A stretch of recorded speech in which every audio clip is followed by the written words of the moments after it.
After Prometheus renounces his curse of Jupiter in Act 1 of Paradise Lost, he realizes that there is no hope for the world except for love.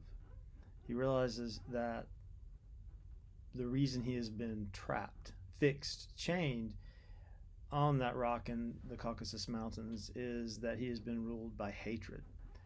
And hatred for Shelley is always a desire to reduce difference to the same.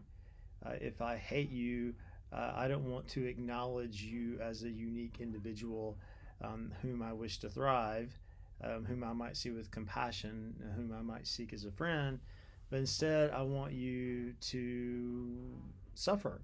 I want you to ultimately be a non entity. I want you to go away.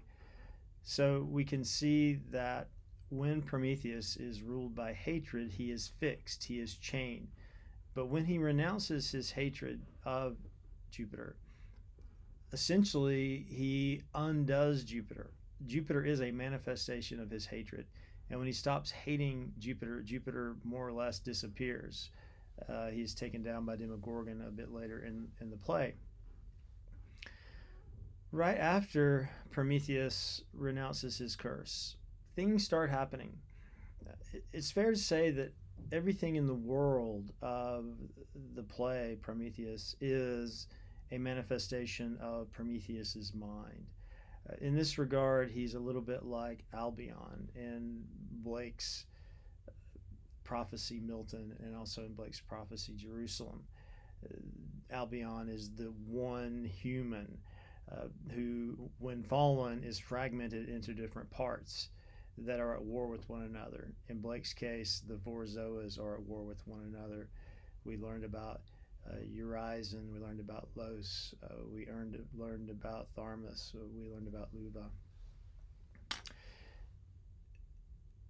The primary result of Prometheus saying, vain all hope but love, there is no hope but love, is a thawing of the world. And the particular manifestation of this is Asia, his female counterpart, his anima, his female soul, if you will, to use Jung's language, starts coming back to life. And this happens in Acts 2 of the play. She starts coming back to life. She encounters Panthea, one of the nymphs surrounding Prometheus in Act 1, along with Ione. And Panthea says, I've had two dreams. And Asia says, well, what are your dreams? One dream is of Prometheus being released and acting benevolently in the world. The other one encourages her and Asia to follow down into some deep abyss. And this abyss is essentially energies that have not yet found representation.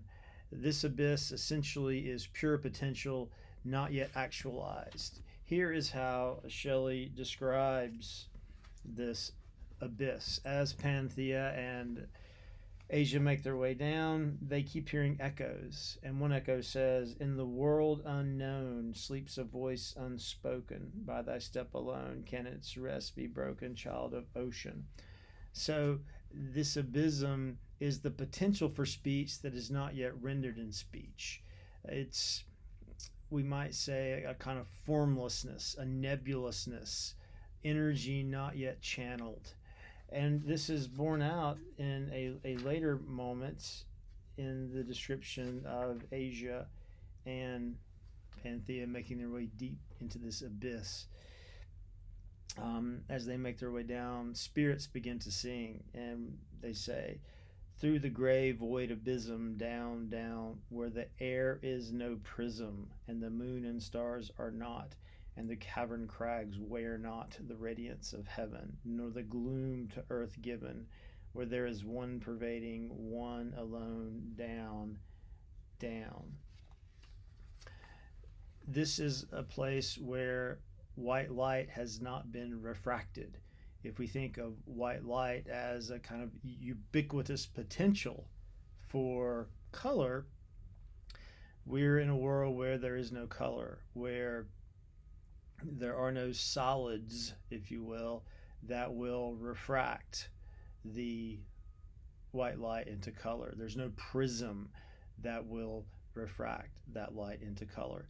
So as they make their way down to this realm of untapped potential, they find themselves before Demogorgon.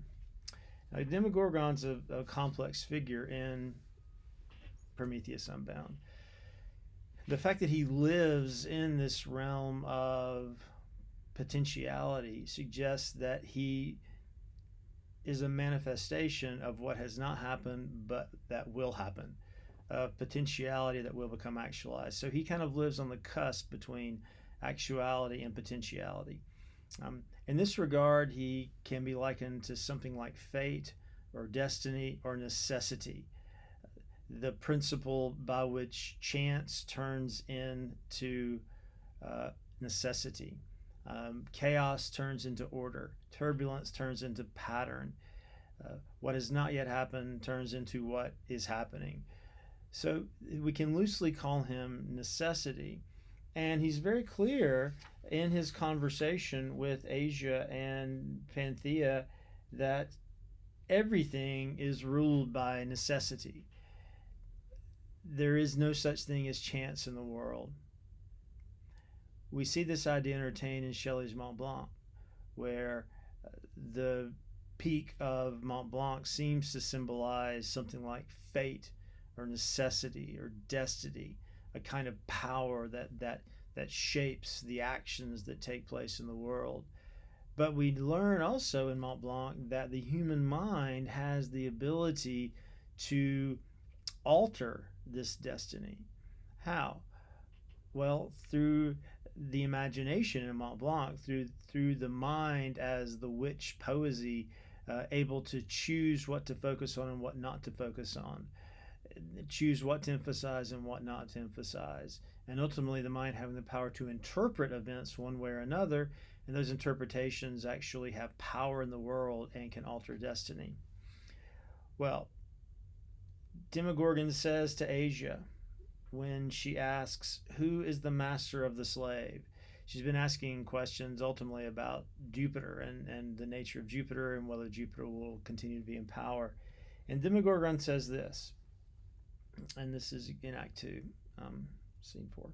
If the abyss, if the abyss could vomit forth its secrets, but a voice is wanting, the deep tongue is imageless, for what would it avail to bid thee gaze on the revolving world? What's to bid speak?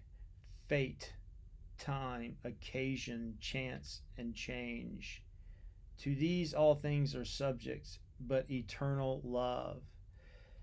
Everything in the world is subject to fate, time, occasion, chance, and change. In other words, nothing has agency. Everything is controlled by something outside of itself, except for love. This is the place of agency, the ability to choose to direct affection towards someone or something, the desire to unify with someone or something.